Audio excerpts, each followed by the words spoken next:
여름이면 생각나는 메뉴 뭐가 있으세요? 이열치열 삼계탕? 사각사각 달콤한 수박화채? 입에 넣으면 사르르르 녹는 아이스크림? 다른 것들도 다 좋지만 뭐니 해도 여름에는 이 냉면이죠. 매콤달콤 빨간 양념에 삶은 계란 반쪽을 톡 얹은 비빔냉면.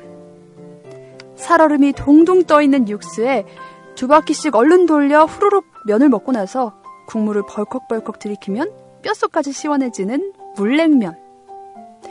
오늘 점심은 냉면 어떠세요?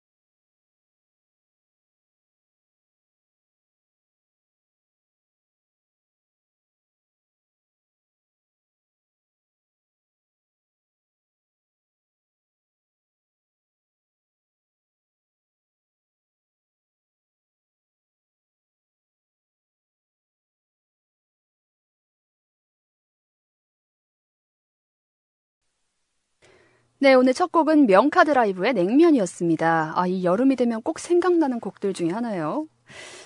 냉면. 오늘 우리가 읽을 에세이가 냉면에 관련된 내용입니다. 냉면 다들 좋아하세요? 저는 사실 그렇게 고급 입맛은 아닌 것 같아요. 이 냉면도 종류가 두 가지가 있잖아요. 함흥냉면 있고 평양냉면 있고. 함흥냉면이 우리가 많이 먹는 익숙한 냉면이죠. 그리고 평양냉면이 무슨 맛인지 모르겠는, 우리 젊은 입맛에 니 맛도 내 맛도 아니라고 하는 바로 그 냉면. 제가 전에 한번 무슨 촬영을 갔다가 PD님이 이 근처에 정말 유명한 냉면 맛집이 있다고 저를 데려가신 거예요. 정말 유명한 맛집이래요. 그날 날씨도 덥고 해서 저는 이 시원한 얼음 국물, 물냉면을 들이킬 생각으로 막 설레서 따라갔는데 웬걸 가서 나온 냉면이 정말 밍밍하고 무슨 맛인지 잘 모르겠는 그런 냉면을 주시더라고요. 그래서 저는 그때 식초 풀고 겨자 풀고 해서 나중에 자꾸 맛이 안 느껴지니까 넣고 하다 보니까 나중에는 국물이 그냥 식초 겨자 국물이 돼서 먹으면서도 네, 그랬어요. 그랬더니 그 감독님이 그 얘기를 하시더라고요. 네 나이 또래 애들은 아무래도 아무리 비싼 냉면이어도 이런 냉면보다는 김밥 해분, 김밥 천국에서 파는 3,500원짜리 냉면이 훨씬 맛있다고 하더라. 근데 제가 그 말을 하고 싶었거든요. 저는 얼린 동치미 육수, 인스턴트라도 좋아요. 그런 육수를 후루룩 들이키고 싶었는데, 근데 사실 먹다 보면은 그 맛이 정말 제대로 감칠맛이라고 하더라고요. 그 고기 국물에서 우러나오는 그 맛. 그게 우리가 자극적인 맛에 익숙해져 있어서 그런 맛을 기대해서 그렇지 그 맛 자체를 즐기다 보면 거기에 빠져든대요. 그래서 진짜 냉면 맛을 제대로 즐긴다 하는 사람들은 이 평양냉면을 먹는다고 하던데 저는 아직 냉면의 하수인가 봐요. 네, 오늘 우리가 읽을 에세이 손광성 수필선 하늘잠자리 의류문화사의 책이죠. 네, 여기서 냉면 읽어보도록 할게요. 먼저 광고 듣고 오겠습니다.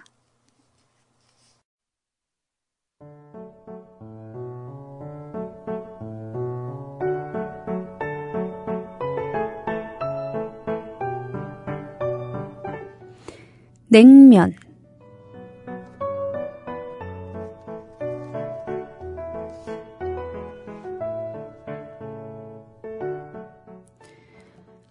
제주도에 갔더니 갈매기도 제주도 사투리로 울더라는 말이 있다.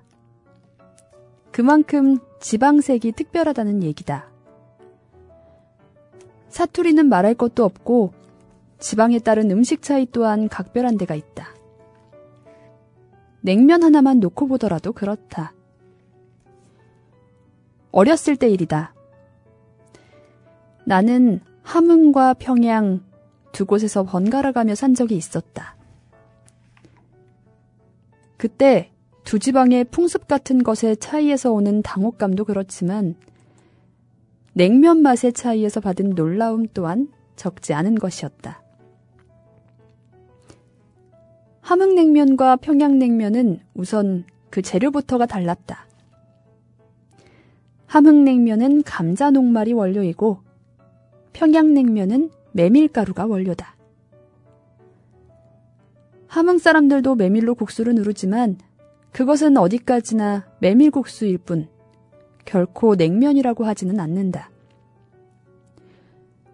재료가 다르니 맛도 다를 수밖에 없다. 함흥냉면은 담백하고 평양냉면은 구수하다. 한쪽이 찬배 맛이라고 한다면 다른 쪽은 삶은 배 맛이다. 그런데 탄력과 끈기는 함흥냉면을 따를 것이 없다. 한번 입을 대면 중도폭이란 있을 수 없는 것. 해서 냉면의 3분의 1은 윗속에, 다른 3분의 1은 입안에, 그리고 나머지 3분의 1은 그릇 속에 닿는다. 어렸을 때다. 함흥에서 제일 유명한 동일면옥에 가면 주인 아주머니가 가위를 들고 나와서 내 냉면을 잘라주었다.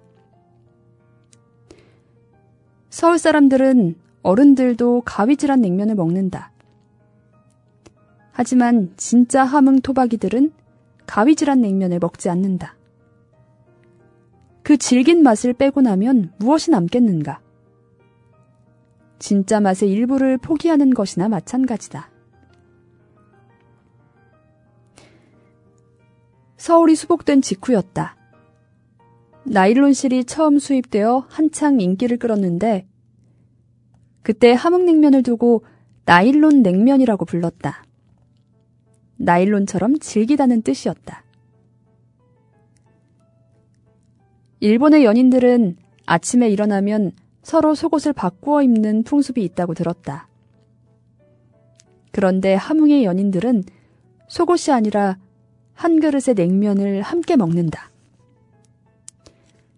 양쪽에서 먹어 들어가다 보면 결국 어떤 현상이 벌어질 것인지는 상상에 맡기기로 한다. 물론 이때의 냉면은 곱빼기다. 함흥냉면에 비해서 평양냉면은 쉽게 끊어진다. 함흥냉면 하면 연상되는 것은 비빔냉면이고 비빔냉면 하면 연상되는 것은 역시 얼얼한 회냉면이다. 거기에 비해서 평양냉면 하면 물냉면이고 물냉면 하면 떠오르는 것은 닭고기거나 꿩고기로 된 꼼이다. 함흥냉면은 면발이 가늘고 평양냉면은 면발이 굵다. 함흥냉면은 그 감촉이 매끄럽고 평양냉면은 좀 거친 편이다. 메밀가루를 녹말가루처럼 보드랍게 빻을 수는 없기 때문이다. 함흥 사람들은 영하 25도의 추위에서도 냉면을 즐겨 시켜다 먹는다. 이런 때는 뜨끈뜨끈하게 장작불을 지핀 온돌방이라야 제격이다. 겨울에 난로가에서 아이스크림을 먹는 맛과는 비할 것이 못 된다. 뜨거운가 하면 시원하고 시원한가 하면 얼얼하다. 뭔가 제대로 먹고 있다는 것을 실감하게 된다. 음식이 다르면 정신도 달라진다는 말이 있다. 이탈리아 사람의 국민성을 아는 지름길은 무솔리니를 연구하는 것보다 마카로니를 연구하는 편이 훨씬 빠를 것이라는 얘기가 있다. 함흥 사람과 평양 사람을 아는 지름길이 두 지방의 냉면의 비교 연구에 있다면 좀 억지일까? 평양 사람들이 말씨며 행동 같은 것이 좀 드센 느낌을 주지만 알고 보면 뒤끝없고 인정미마저 구수하다.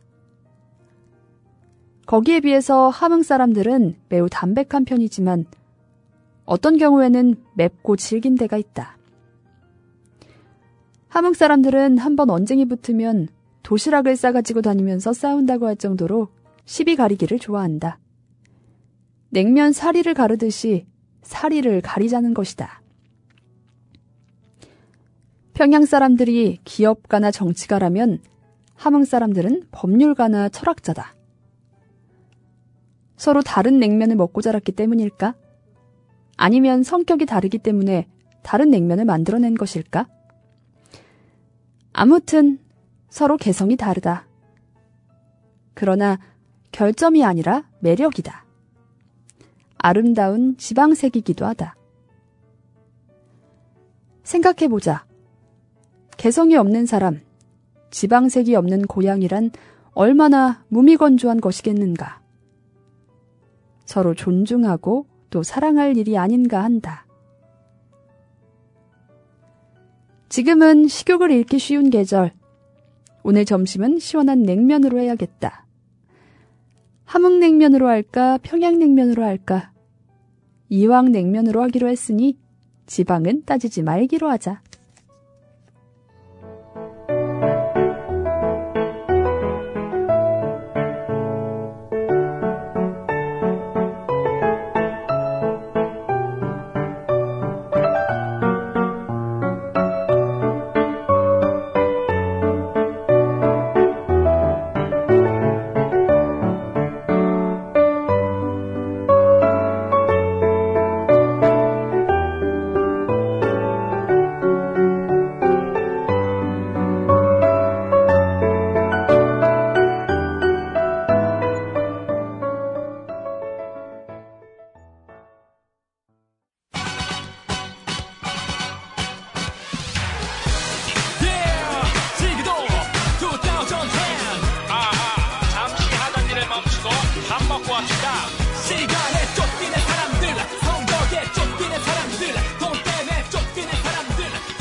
네, 지기독의 밥 먹고 합시다였습니다.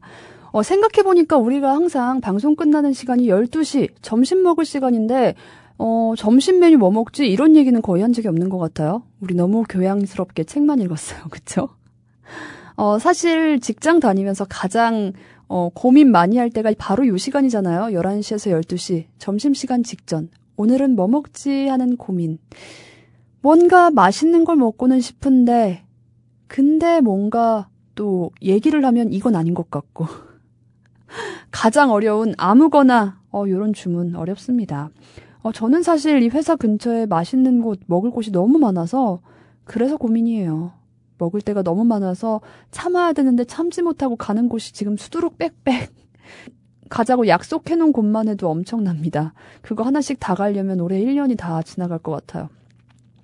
정말 올여름 시작됐다고 결심했던 다이어트는 다 어디 갔는지. 네. 냉면 얘기까지 하니까 우리 진짜 여름이 온 것 같잖아요. 그래서 한 개 더 읽을 에세이는 바로 여름에 다가오는 여름을 맞이하면서 부채에 관련된 이야기를 읽어보려고 합니다. 부채. 여러분, 여름에 정말 부채 붙이시는 분들 계세요? 사실 언젠가부터 이 부채를 들고 다니는 사람들이 많이 없었던 것 같아요. 선풍기로 보통 하고 또 미니 선풍기도 나와서 그것도 많이 들고 다니잖아요. 근데 부채가 사실 생각해보면 그 햇빛도 가릴 수 있고 또 탁 접어가지고 조그만하게 만들어서 어디 가방에 넣어 갖고 다니기도 편하고 그런데 말이죠. 부채, 예쁜 부채 있으면 한번 이번 여름에 사야겠다 이런 생각도 하면서 에세이 읽어볼게요.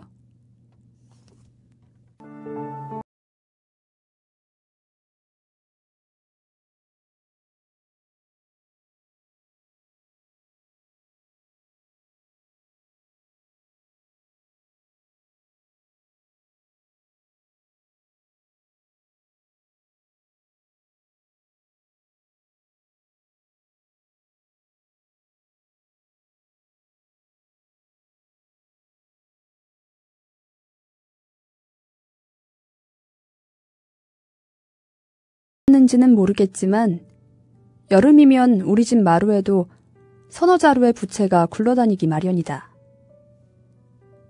예쁜 여배우가 웃고 있는 선전용 비니 제품이거나 아니면 격식을 갖춘 탄탄한 태극선 같은 둥근 단선이 보통이다. 어설프게나마 대나무를 켜서 만든 합죽선이 끼어 있을 때도 덜어 있다. 대개 이런 합죽선의 선면에는 서툰 필치로나마 사군자나 선수와 같은 그림이 그려 있다. 한가로이 들여다보고 있으면 먼 산마루에서 솔바람이라도 불어올 듯 한결 소소한 기분이 들게 한다. 단오절을 지나면서부터는 늘 가까이 두고 싶은 남량용구임이 틀림없다. 그러나 옛날에는 단순한 남량용구로만 쓰인 것은 아니었던 모양이다. 선비들은 겨울철에도 부채를 가지고 다녔다고 한다. 허전한 손의 처리를 위해서 또는 하나의 장신구로서 애용되었던 모양이다. 하인배를 부리는 주인의 손에 들리면 지휘봉이 되고 뜨거운 햇볕 아래서는 차일이 되어주는 이 부채는 길을 가다가 보기 싫은 놈을 만나면 얼굴을 가리는 멋진 휴대용 은신구가 되기도 했다. 해원의 풍속도를 보면 길을 가던 선비가 합죽선으로 코밑만 가리고 마을 아낙네들이 개울에서 미역 감는 광경을 흉물스럽게 훔쳐보는 장면이 나온다. 그러나 주인이 바뀌면 부채의 구실도 바뀐다. 여인의 섬섬 옥수에 들리면 그것은 어느덧 남성을 유혹하는 액세서리로 변신한다. 아침 안개같이 아련한 사선 너머에서 웃음을 머금은 단순 호치의 자태를 상상해보자. 한꺼풀 베일을 들이움으로 해서 자신을 신비로운 존재이게 하는 비밀을 여인들은 나면서부터 터득하고 있었던 모양이다. 여인들의 애끓는 정한을 노래한 연가에서도 을에 부채는 빠질 수 없었다. 달 같은 부채로도 여윈 얼굴 못 가리리. 뇌성인 양 술에 몰아 오셔야 할 님이여. 상사일념으로 여윈 얼굴은 은은히 비치는 달 같은 비단 부채로 해서 한층 더 읽는 이의 마음을 애틋한 감정에 젖게 한다. 이런 장신구로서의 기능을 떠나서 잠시 심리적인 면에서 보더라도 부채의 표정에는 미묘한 뉘앙스가 있다. 부채의 이런 표정과 역할은 우리 고전에서 특히 훌륭하게 발휘되고 있는 것 같다. 부채춤도 그렇지만 판소리에서 부채의 역할은 매우 다채롭다. 때로는 지극히 극적이기까지 하다. 소리 하나만으로 파란만장한 드라마를 엮어나가야 하는 것이 판소리인데 거기에는 반주자 겸 지휘자 격인 고수를 제외하고 나면 다만 극의 소도구란 소리꾼의 손에 들린 부채 하나뿐이다. 소리꾼은 이 부채 하나로 텅 빈 무대 위에서 감정의 균형을 유지하면서 복잡한 극적 상황과 극중 인물의 심리적 갈등까지 표현해내는 것이다. 레코드에 취입된 판소리를 들을 때 실현 장면을 보는 것보다 재미가 덜한 것은 어쩌면 부채의 천변 만화의 화려한 표정을 볼 수 없기 때문인지도 모른다. 막이 오르면 우리의 명창은 각광을 받으며 무대에 등장한다. 그의 시선은 눈부신 조명에 잠시 흔들리다가 이내 안으로 거두어들인다. 잠깐 동안 호흡을 고르는 침묵이 흐른 뒤에 비로소 최초의 발성이 터지려는 찰나의 긴장 속에서 지극히 미묘한 표정으로 파르르 떠는 것은 부채다. 이 짧은 순간의 전율을 지나고 나면 소리꾼의 오른손이 서서히 앞으로 들리면서 최초의 발성이 뒤를 따른다. 떡떡으르르 하고 북소리가 울리는 것은 그 뒤의 일이다. 판소리에서는 반주보다 소리가 먼저다. 아니, 먼저인 것은 부채의 움직임이다. 절대가인 생길 저그 강산정기 타고난다. 절하산약 야계에서 서시가 종출하고 호남좌도 남원부는 동으로 지리산 서로 적석강에 산수정기 어리어서 춘향이가 났구나. 드라마가 곡절을 겪으면서 점차 극적 국면을 향해 치달을수록 부채의 표정은 종횡무진하게 발휘된다. 어느 서정적인 대목에서는 가볍게 날리는 꽃 이파리인 양 살랑거리는가 하면 어떤 결의의 순간에 이르면 허공을 가르는 검광처럼 서슬이 펄었다. 분노에는 부르르 치를 떨고 비탄과 절망 앞에서는 천길 나락으로 곤두박질하듯 툭 하고 떨어지는 것은 역시 소리꾼의 오른손에 들린 부채다. 그러다가는 득의와 회심의 절정에 이르고 보면 꽉 닫혔던 하늘에서 햇살이 쏟아지듯이 문득 머리 높이에서 또 한 번 탁 하는 통쾌한 파열음과 함께 38살 합죽선이 좌르르 펼쳐진다. 응축되었던 감정의 응어리가 본물 터지듯 쏟아지는 순간이다. 정오에만 열리는 공작의 꼴이라고나 할까? 그러나 이렇게 화려한 장면이란 그렇게 자주 기대할 수 있는 것은 아니다. 또 남용할 것도 아니다. 남용은 극적 효과를 떨어뜨리기 쉽다. 심청가라면 황성 맹인잔치에서 딸을 만난 기쁨으로 해서 신봉사가 눈을 뜨는 대목에서나 기대할 수 있을 뿐이다. 신봉사가 짚으면 지팡이가 되고 십장가 대목에서는 형리의 형장이 되다가도 암행어사 출두 장면에 오면 급박한 자진몰이 장단에 부추기면서 청패 역졸의 육모방망이가 되어 사면팔방 와지끈 뚝딱 낭자하게 쏟아지는 것이 부채의 미력이다. 암행어사 출두야 출두야 출두하옵신다. 벽락같이 외치는 소리 천지가 진동한다. 밟히는 게 음식이요 깨지는 게 화기로다. 장고통이 요절나고 북통이 등 터지고 이방탁 공영공방탁 어이구 어이구 어이구 사대독신이요 살려주오. 이처럼 부채의 역할은 종횡무진 변화무궁하다.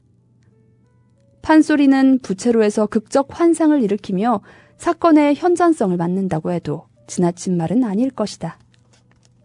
명창의 본산이 전주이고 합죽선의 명산지가 또한 전주인 것은 단순한 우연의 일치만은 아니지 싶다. 심처인이 밥비 와서 저희 부친 모양 보고 깜짝 놀래 말구르며 아이고 아버지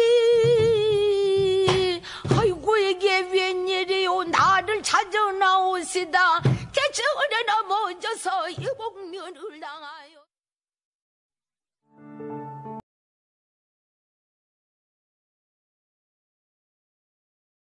근데 부채의 매력이나 가치가 이와 같은 미묘한 표정이나 극의 소도구 역할에 그치는 것은 아니다.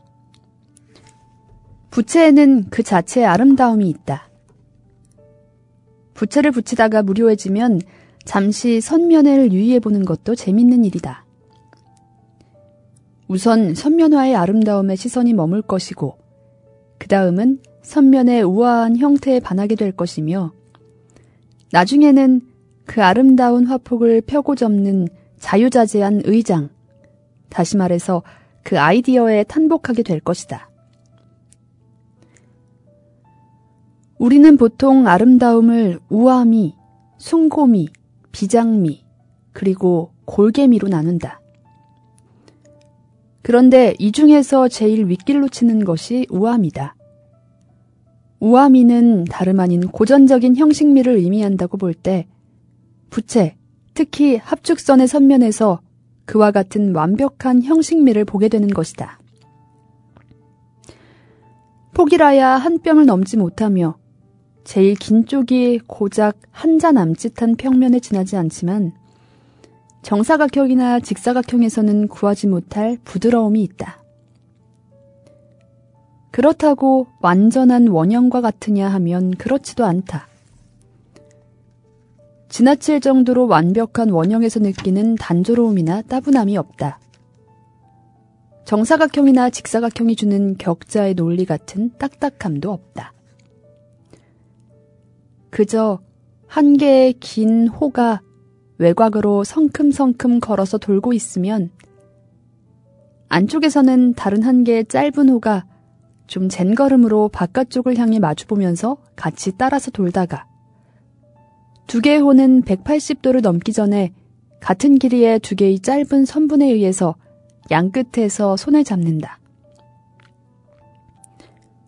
여인의 입술처럼 탄력 있고 해안선처럼 만만하게 휘어진 부드러운 두 곡선과 두 개의 선분으로 이루어진 이 선면 공간은 곡선이 주는 유연함과 직선의 견고함이 서로 어우러져 하나의 우아한 아름다움을 창조하는 것이다. 여성적인 것과 남성적인 미의 조화라고나 할까? 곡선은 직선의 자극을 누그러뜨리고 직선은 곡선의 이완을 자극해 변화와 생기를 더해준다. 초승달이나 금음달이 두 개의 호로 되어 있으면서도 양쪽 귀가 지나치게 날카로워서 눈에 거슬리고 상현달이나 하현달이 곡선과 직선으로 되어 있지만 마치 반쪽짜리 구리거울처럼 어딘가 단조로운 느낌을 주는 데 비하면 합죽선의 선면은 그 어떤 형태보다도 우리의 시각을 즐겁게 한다. 그 자체가 이처럼 우아한 형식미를 갖춘 이런 선면 위에 그림까지 곁들이고 보면 그야말로 금상첨화가 아닐 수 없다. 합죽선을 발명한 것은 고려인이고 그것이 중국과 일본에 전해졌다는 기록은 있지만 선면에 본격적인 그림을 그리기 시작한 것은 언제부터인지 알 길이 없다.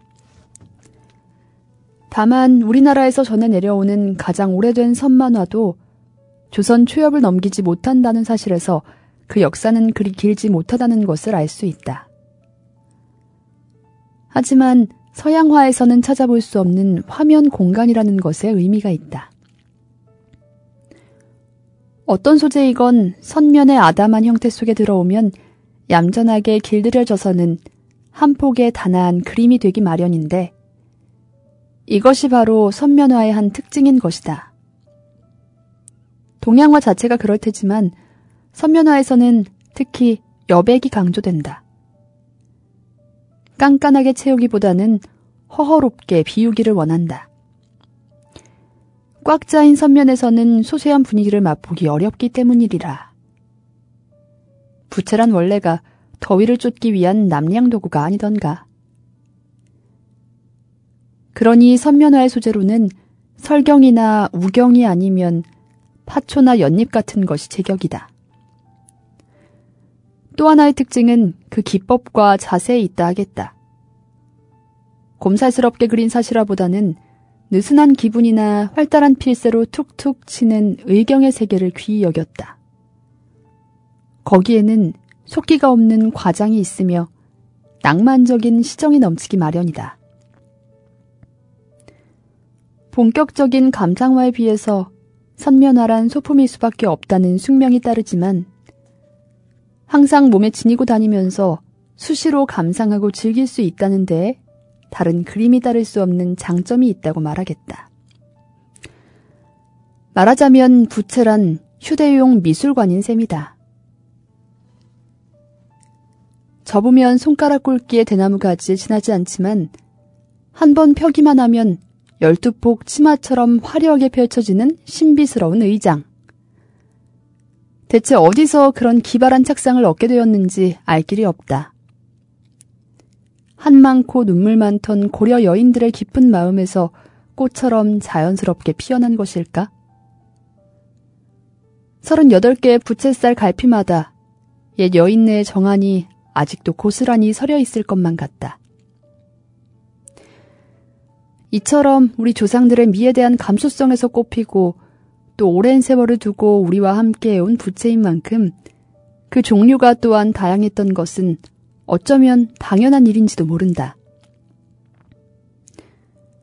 그러나 이제는 그런 부채를 다 구경할 수 없게 되고 말았다. 100가지 종류의 부채를 그린 백선도라는 그림에서나마 찾아볼 수 있을 뿐이다. 애석한 일이다. 선풍기와 에어컨 바람에 밀려 이제 부채란 한낱 과거의 유물이 되고 말았다.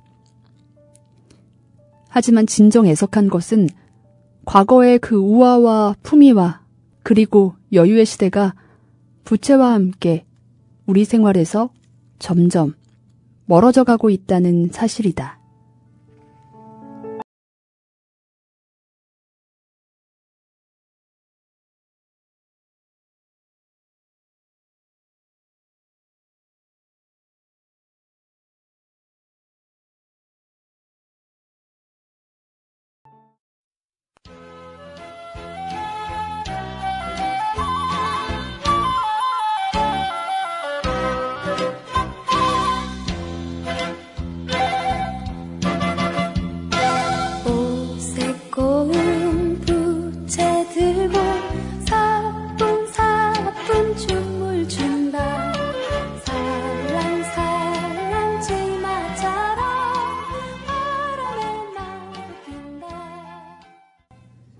네, MBC 창작 동요 대상곡 모음집에 있는 부채춤 10회 대상곡이네요.